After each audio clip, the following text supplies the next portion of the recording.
Okay, but I know what I'm sticking to, so it's just that. It was not anything more. I was like, try to delete it so you didn't get this idea. Okay.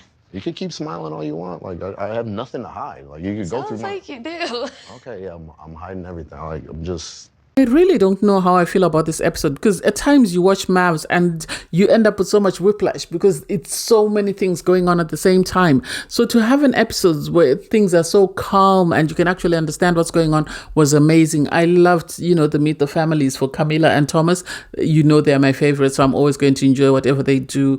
I loved different levels of emotions you had with both families and how respectful Camille and Thomas are with their loved ones. That I really loved. And then Michelle, sadly, on a good day, I would empathize with her. But in this situation, I can't find my empathy button, sadly, because she's treated this man badly. And then for her to try and hold his feet to the fire over a text message, she knows who he sent the text message to. She knows he was flirting with someone. He's just pretending to be naive, but he was flirting with someone. And everyone can see that that's not a message that you'd send to your loved one. But hey, it is what it is.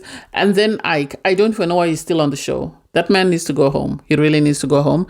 Anyway, I digress. Hey there, thanks for stopping by. It's your girl Valerie. Welcome to my channel. If you're new here, don't forget to subscribe, click the like button, turn on the notification bell when I upload new videos, and definitely leave a comment. In this episode, I'll be reviewing Married at First Sight, Season 18, Episode 12. I think most times we are always bombarded with negativity, that when we get a positive edit or when we get something positive, it's very heartwarming. And so for me to open the episode with my faves, Camille and Thomas, is great because they are a couple who have really decided that they want to get married and they want to stay with their partner. They've sort of embodied the spirit of what most successful couples from MAFS have embodied, in the sense that they sat down with themselves, looked at what they didn't like and what they liked about their partner, and realized that they liked more about their partner than they actually disliked. So they decided they wanted to get married. They decided this person was it. So seeing how receptive Camille's family was to Thomas tells you that she must have been telling them positive things.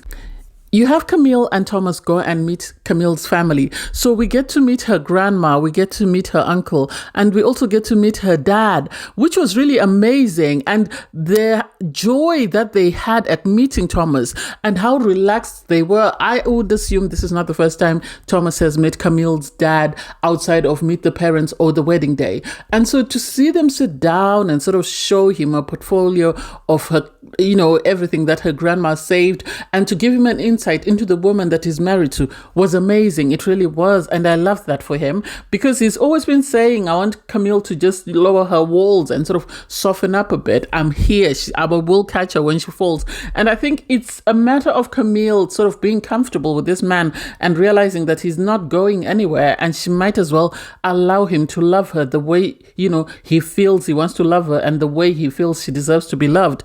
And so it was really cute to hear her dad sort of talk about her growing up and how, she worked hard to get to where she is.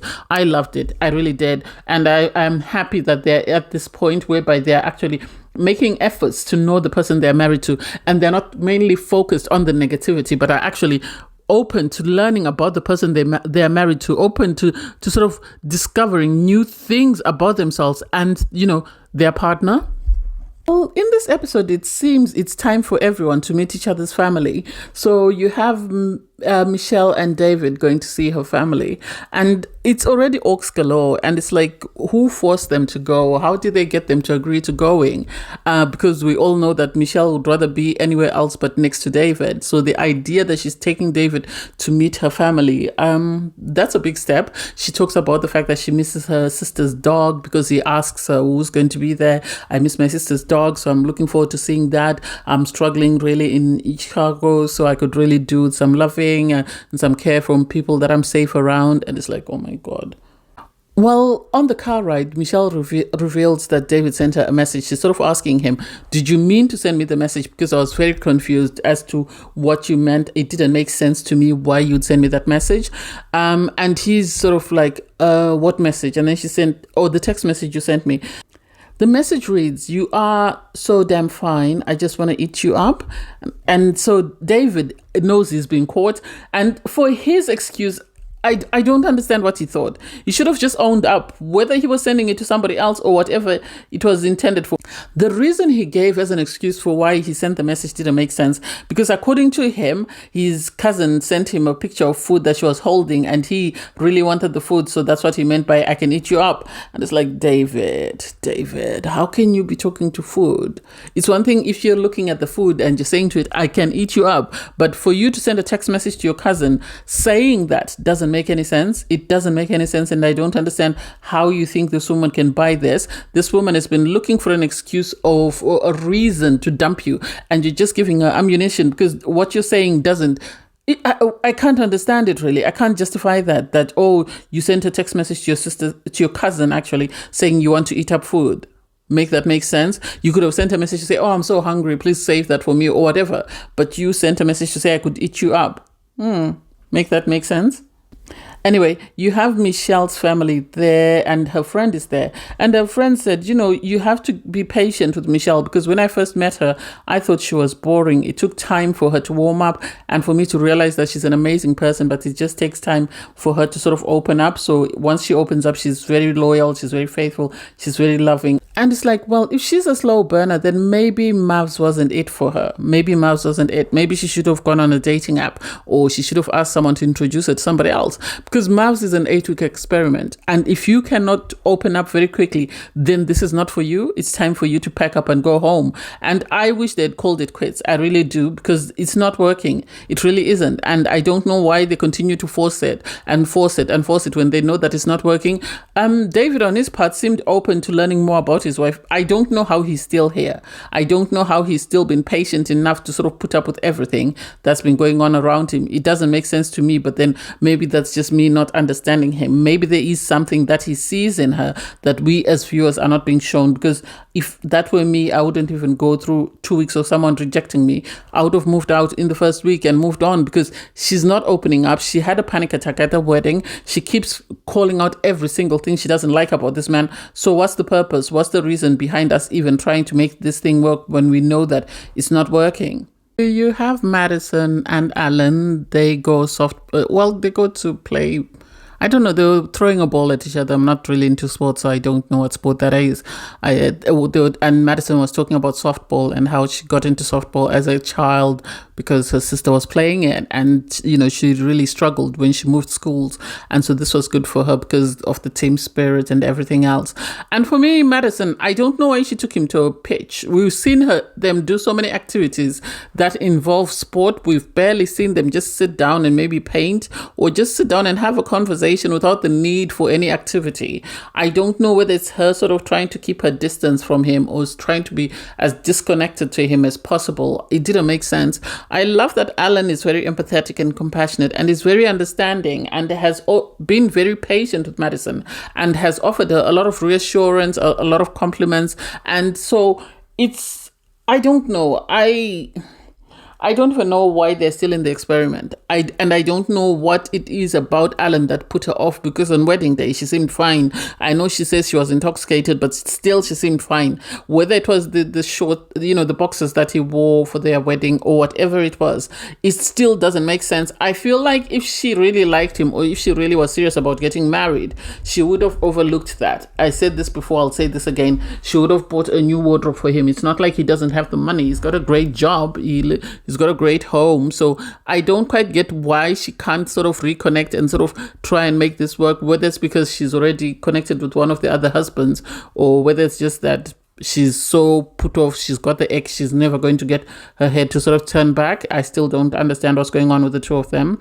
I wish they'd gone to meet her family, really. Unless they're going to meet at a later point, I wish they'd gone to meet her family. I'm really trying to be impartial. So first off, we start with Ikechi. He's in his car. He's having this diary cam where he says that although he agreed with the experts that he would move in with his wife, he doesn't feel comfortable moving in with her. And for me, what that means is it's code word for he wanted to appease the experts. He was afraid to say no, so he just said yes to get them off his back. That way he can go back and sort of say and do whatever he wants with her because they are not there to sort of call out his BS. That's my opinion. Anyway, you then have him, instead of them meeting each other's family, you have, go with her friend to watch her dog while he goes boxing with his friend. And he's complaining to his friend that I don't feel comfortable around I feel like she's asking me too many questions. I just wanted to get to know me. And it's like, so what is she supposed to be? Is she telepathic? Is she supposed to just read your mind? What is she supposed to be observing you? Make that make sense? Even for his friend to say, oh, she's asking you too many questions. I don't get it. This man, before he entered the experiment, was asked multiple questions, I would assume. Why then did he go through answering all those questions? Because he wanted the experts to know him. But he doesn't want to answer his wife's questions. My opinion is he's lying.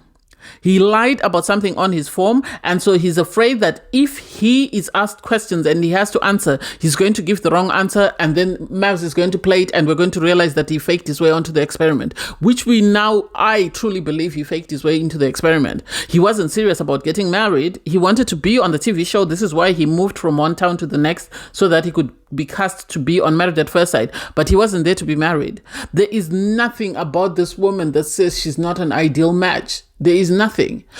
She's got her own job. She's got an amazing house. He was intimidated when he saw where she lives. He was intimidated when he saw where she works, and he realized that he wasn't going to have the upper hand. He wasn't going to be that comfortable to brag that I provide this for you, because she doesn't need providing for. She's already providing for herself. She doesn't need your home. She's got a home for herself. The fact that she asked him that, will you move in with me, showed him how little he is. For his argument on After Party to say that, oh, I don't like the way she treats other people, and he was asked, has she treated you badly? No, it's just the way she treats other people makes me uncomfortable. It makes you uncomfortable. Why don't you call her out? If it makes you that uncomfortable and you're not happy with how she treats people, why don't you call her out and say, I don't like the way you spoke to that person, and make her apologize if that's how you feel? He's just looking for an excuse so that he doesn't stay in this marriage. For his friend to say, oh, she's asking too many questions, she just needs to get to know you. It's not that type of relationship. You have 8 weeks. You have to make a decision of whether you want to stay with this person or not. So in those 8 weeks, in order for her to make an informed decision, she needs to ask questions. If you don't want to be asked questions, pack your bags and go home. On the other side of town, you have sort of speaking to her friend and sort of saying to her friend, well, at the moment, she's sort of in no man's land because he hasn't contacted her since they spoke to the experts, and she doesn't feel comfortable in them just moving in together on day one. She wants them to sort of ease into moving in together. So she wants him to get to know her before they can move in together. And so if he can get to know her, and if they're comfortable, if he is comfortable, then they'll move in together. He's on the other side of town saying, I'm not comfortable around her. I'm not comfortable. I need to get to know her. And it's like, how do you get to know her if, according to you, questions shouldn't be asked? So how are you going to spend time with her in order for you to get to know her? This man is making an excuse, and it's really sad that this woman came here looking for a marriage and is going to walk away with, mental health problems, as far as I'm concerned. You have Carla and Juan. They go to what looks like a little coffee shop, and they sort of write letters to their younger self. We know Camille and Thomas did this last week, so it seems Camille and Thomas, their pace is totally different to everybody else. So they write letters to their younger self. Carla writes to her 10-year-old self. Juan writes to his 6-month-old, his 6-year-old, and then his 16-year-old self. And it's like, why is he writing so many letters? But then when you started reading them out, it sort of made sense to you why he wrote them in that order. So at 6 months, apparently somebody tried to steal him. So his parents, left him with his family members. It sounds like his grandma and his aunt, because they couldn't find someone they could think of who would not, they could trust to look after him. And then at 6-year-old, they left him to go to the US.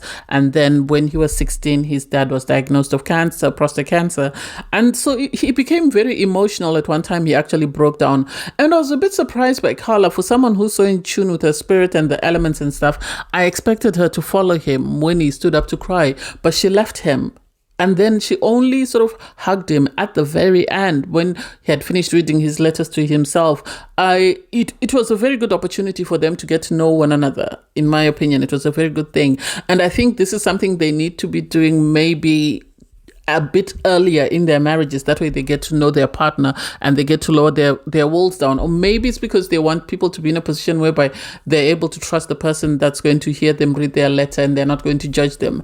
But it seems to have created bonds with the partners. Carla read her letter to herself about how she struggled at school when she was 10 years old with the girls. I assume she went through bullying, and so that was very hard for her. She spoke about how she so sort of closes off when things are challenging for her. And it was really sweet to see how open and honest they were with one another, how open and honest they were with their letters. They were very endearing, actually, the letters they wrote to their younger self. I really loved them. And so it's nice to see a different side of the two of them and how vulnerable they were able to be with one another. You then have Alan and Madison. Alan and Madison, they go fishing because apparently Alan used to do this a lot with his dad. And so they go fishing because his dad likes the elements and just being in a space of peace and quiet. And Alan talks about, his struggles growing up with his parents going through a divorce. Apparently his parents, it seems they dated and then they broke up and then they reconnected and they had Alan with the hopes of getting married, but they never really seemed to work out. So they then decided to sort of call it quits, but then they went through this very sort of terrible custody battle whereby it seems Alan and his sister were sort of victims in the sense that his mom couldn't afford a lawyer, so she had to write a lot of the legal documents herself, and so she needed to read a lot and study a lot in order for her to sort of present herself. And so he talks about how his sister didn't get to experience, a normal childhood because her mom was constantly, in court fighting for her son. And it's really sad to see, the guilt that Alan carries as a result of this, even though he wasn't involved in the decision making. But his ability to sort of open up and have Madison be very receptive of that was sweet. I think for Alan and Madison, if they don't live with a marriage, I hope they live with a very good friendship. I hope they live with a relationship whereby they can call each other at any time and say, I need you. Can you come here? Even though they are not a married couple. So I really hope that works out for them. So we have Carla and Juan return back to their apartment and then they sit down for a conversation. And Carla reveals that she's decided to introduce Juan to her family. She feels it's time that, he met her family and, he sort of gets to know them and see, how he fits into the family.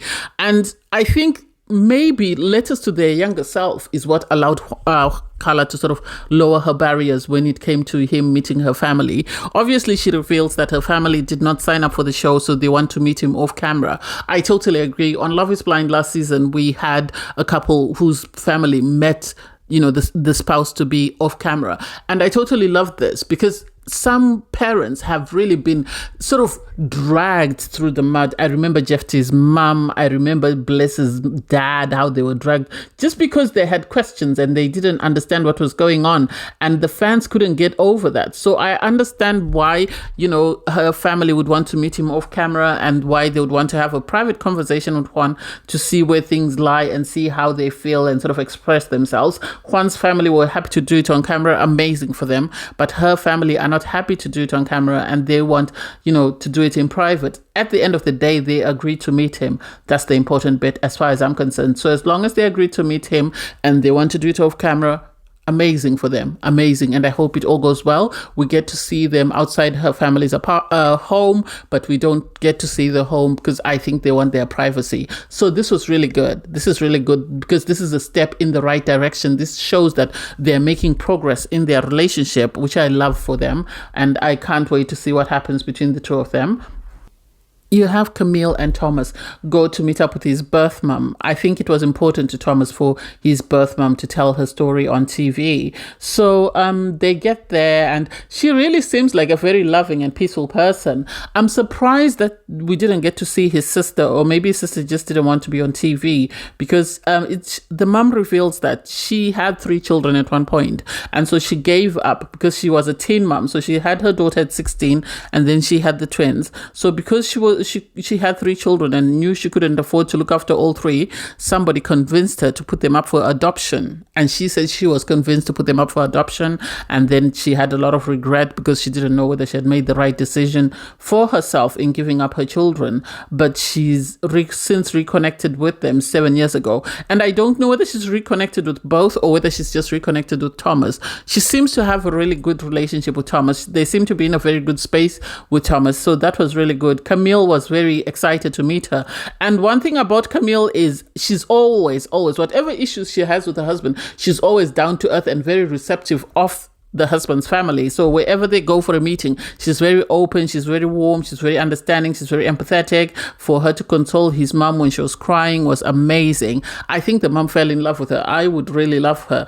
I know Camille and Thomas have their issues, but one thing about them is they've always been very respectful of each other and of each other's families. And whatever communications they've had, they've always tried to maintain a certain level of dignity and respect.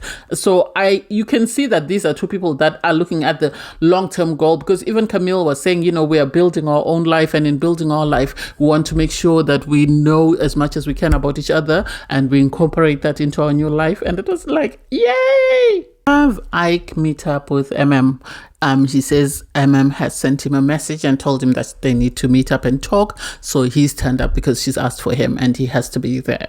And he looks like he's so upset, he wants to cry and stuff. And it's just like, please don't make a big deal out of it. And I think the producers must have begged him to sit on the same couch with her, because we know for the longest while he's been refusing to sit next to her. So they sit next to one another. And then, he says, I've decided I don't want to move in for now. I want to, take things easy and nice and slow. And she actually agrees that, well, this is what I wanted as well. So I agree with you. And I've decided that I'm not going to make any effort. So whatever you want to do, you will have to do, because I don't want to put any pressure on you. And then she sort of says to him, he says, well, I've been keeping in touch with you. And she says, no, because I spent a whole week looking for you. And he refuses to say, no, you didn't. No, I don't want to talk about it. We're not going back. We spoke about this. We apologized. We need to move on. And it's like, you want to move on because you know you were wrong. That's why you want to move on. If you were in the right, you'd never want to move on. But because you know you were wrong, and because there's evidence that you were wrong, this is why you want to move on. Had she been wrong and you been right, we would have all heard about it. For him to start looking for a problem there and start making a big deal out of nothing, I didn't get it. I really didn't. And I felt some type of way, because you could see he was ready for war. And she ended up saying to him, you look very combative. You look like, you're ready for whatever I say. And he said, yes, well, I am. Can I get some water? And it's like, why are you getting water? This man is making a mountain out of a molehill. He's decided that because of his inadequacies, he's going to make it seem like this woman makes him uncomfortable. He's uncomfortable because he's not as accomplished, or he knows he's punching. And instead of acknowledging that he's punching, he has decided to make this woman the villain in his story. He has decided to treat her like she's nothing. Any question that she asks, he's decided to turn it against her and make it seem like she's being a bit too much. I give her credit for stopping, naming him my husband and actually referring him to by name. And she said, I'm going to treat him like any man who wants to date me. And I'm going to stop sort of putting myself out there, because I came in with the idea that I wanted to be married and I put in all the effort. And now I've realized that, no, I need to take a step back and allow him to court me the way I'm supposed to be courted. It's about time. It's about time that you knew your worth, You deserve better. And you deserve better. So the idea that you're being made to sort of put up with this nonsense, I don't get it. And he was looking for an excuse for him to say, oh, I want to get the rest of my stuff that I left here. He's not coming back. And he's looking for an excuse so that he leaves the experiment and he can sort of say, oh, I don't need to pay a fine because she made me feel uncomfortable. She made me feel this, that, and the other. I hope sues him. I've been saying this for ages. I hope she sues him after the show, because he made her feel like she was something, or he labeled her with things that he knew would be harmful to her career and to her as a person. So the idea that he continues to say he agreed to the experts that he wanted to move in with her, suddenly when their backs are turned, he's like, no, actually, I can't. I don't feel comfortable. I don't feel safe. Okay, buddy. Okay, the truth will come out. I love how, Keisha really lit him up on the after party, because he was trying to say, oh, well, she keeps asking and asking. And Keisha told him, You don't answer questions that you've been asked. This is the problem. This is why you keep being asked the same question 200 times, because you don't answer the question you've been asked. You answer what you feel you want to answer. And so I can't wait. I really can't wait for them to sit on the decision day and just have the experts just tear him a new one, because he really wasted their time and he wasted somebody else's opportunity to find the love of their life. So I'm not here for him. I wish could be cast for Love is Blind. I think Love is Blind would have been her show, because she would have been able to sort of win out the crap. But then, hey, there was Tyler this season who lied to Ashley. So it is what it is, allegedly. We then have Juan and Carla talk about their meetup with the parents. Apparently it went very well. He seemed very happy. Her family was there. Everyone was there. Her sisters were there. So he really was excited, because it wasn't just... It seems like the family really wanted to meet him and get to know him as Carla's husband, but they didn't want, the glitz and glam that came with the cameras. So I really loved that for him. You have Michelle go on a date with her friend, and she reveals to her friend about the text message. The friend is questioning the text message, that, yeah, it does sound questionable, because why would he write that text message to the cousin? And it's like Michelle has been looking for an excuse, and finally she's found one. She's about to leave this man and use whatever, whether it was sexting or whatever it was, she's about to use it on this man as an excuse as to why she wants to leave him, when we all know that from day one she didn't like this man, irregardless of what her family and friends told her to give him a chance. She didn't like this man. So, hey, it is what it is. You have Madison and Alan. They write letters to their younger self. Obviously, Alan talks about masculinity because he grew up with his mom, his sister, and his grandma, and so he didn't have a lot of male influence around him.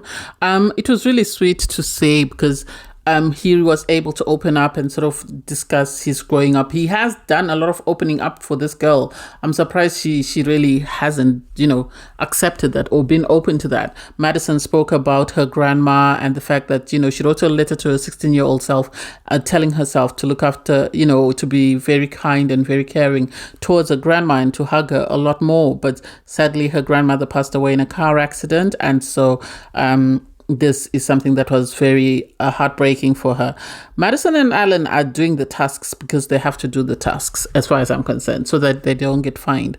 But I don't see any emotional investment. They're doing the activity where most people complain that someone is all talk and no action. They are doing the action, but they're not putting in the actual sort of emotional aspect that's needed in order for their relationships to grow. So I don't understand why they're even bothering. They're another couple that I think should have called it quits at their first expert meeting. They should have just said, I'm sorry, but we're done. I'm not going to continue to put up with this anymore, and it would have been okay. You have Carla and Juan meet up with her cousins, and they're just catching up, and they're just talking about the fact that, he really had a great time meeting her family. He really loved meeting her mom and dad, and they were very welcoming. He was very sort of open and very excited to meet her family. And so the cousins are able to give them advice on marriage and the fact that, they need to understand that it's not always going to be easy. It's going to take a lot of work, and they need to have conversations about their love languages and what works for them. That way they can sort of work better as a team instead of working against each other. And I don't really get these two, Juan and Carla. I don't know whether they're still, in the friend zone or whether they're ever going to move to a romantic side. I think Carla realizes that time is running out, and she's realized that maybe she might want to make this marriage work. And maybe this is why she was open to the idea of him getting to meet her family. But hey, it is what it is. You have David and Michelle. They were supposed to be reading letters to their younger self, but Michelle decides to have a confrontational episode. And David is sort of taken aback because he wasn't expecting this. He actually says to her, I thought we were reading our letters to our younger selves. And she says, no, I have questions about the text message. Can you show me the text message? He refused to show her. She asks for the pictures. He refused to show her the pictures of the food. And so you can tell that something is not right. Something is is not right. I think David has already started seeing one of the wives in the experiment, and so he was flirting with the wife in the experiment. It could be, and so he doesn't want his wife to see. He might have deleted. I don't know why he just didn't delete the pictures or the messages from his phone. That way, when she asks to see them, there's nothing there. And so for him to refuse to show her his phone, I love that he stood his ground. Yes, he's wrong. He is wrong. But given the fact that she's treated him like crap all season, I'm happy that he stood his ground and said, I'm not going to give you my phone. You can believe me if you want. If you don't, it is what it is. And I think a lot of people are going to give David a pass because of how she's treated him. And so she has no leg to stand on given how horrible she's been to him. Had she been putting in the work and like and then he behaved like a jackass, then we would be calling him out. But because she didn't put in the work, this is why we're at a point whereby no one empathizes with her, irregardless of the fact that her husband might be cheating on her. Hey, it is what it is. Thanks guys for watching. Please don't forget to like, share, comment and subscribe, and click the link in my video to watch my review from episode 11. Bye guys.